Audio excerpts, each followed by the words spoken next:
CTET 2023 जुलाई का exam form आप लोगों ने भर दिया होगा।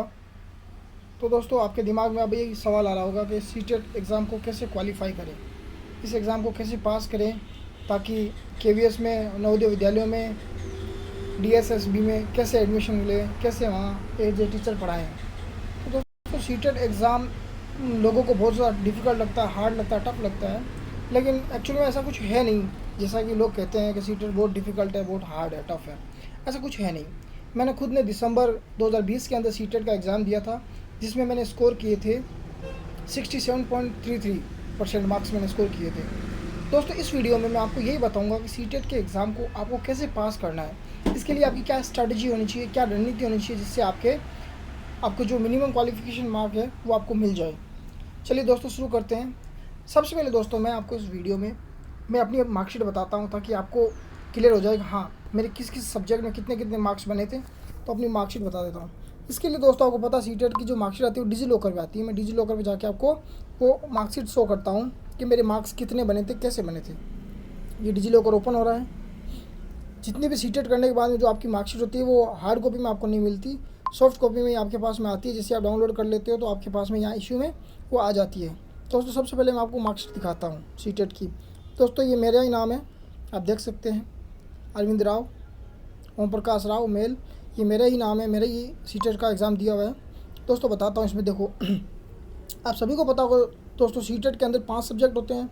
एक होता है सीडीपी, एक होता है मैथमेटिक्स, एक होता है ईवीएस, फिर 2 लैंग्वेज होती है।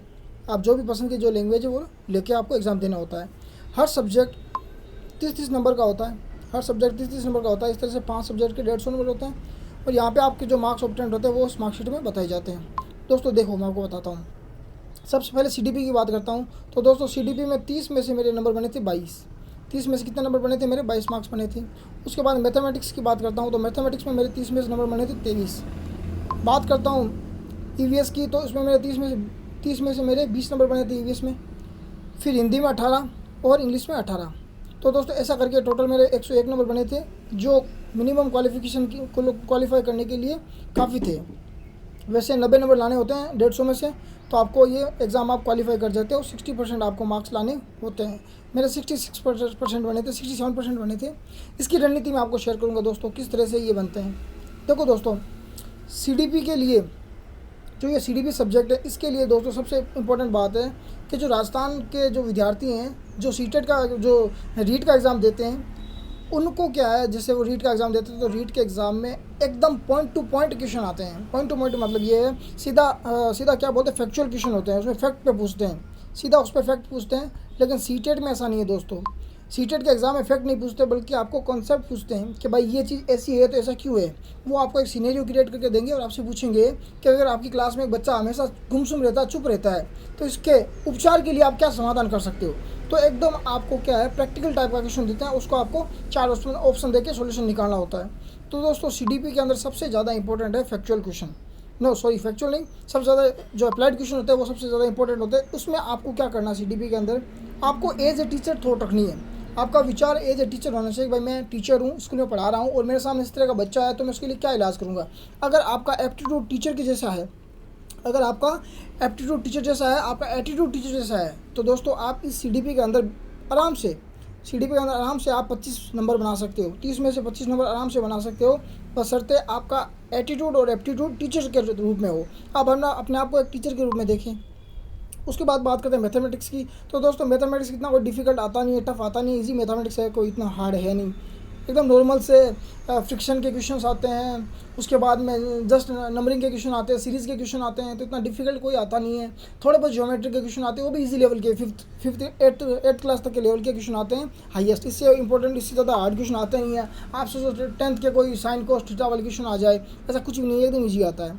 अब बात करते हैं ईवीएस की। हाँ ये ज़रा थोड़ा सा डिफिकल्ट हो सकता है क्योंकि इसका पोर्शन बहुत बड़ा है, तो दोस्तों मैं ये कहूँगा इसको तो आप नॉर्मली ऊपर ऊपरी पढ़ के चले जाओ, क्योंकि इसमें इतना पोर्शन है, इतना डीप है कि जितना पढ़ोगे उतना ही कम है।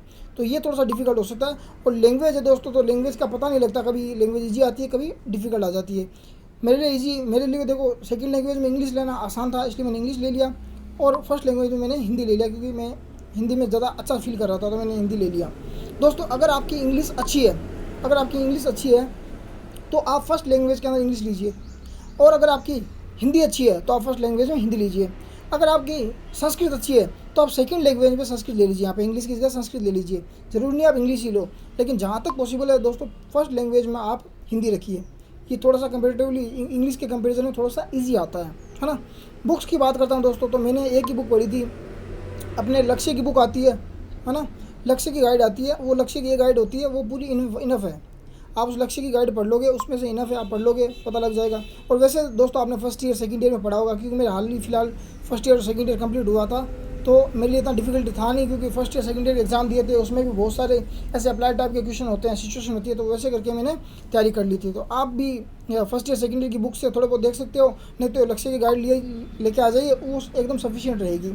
बस इस वाले पोर्शन में दोस्तों ध्यान रखना, ये CDB वाला पोर्शन है, इसमें ज़रा ध्यान रखना दोस्तों। अप्लाइड क्वेश्चन बहुत ज़्यादा आते हैं, हिंदी और इंग्लिश में एक एक पैसेज आते हैं, तो पैसेज से आराम से आप अगर आराम से पैसेज पढ़ो तो आराम से हो जाएगा।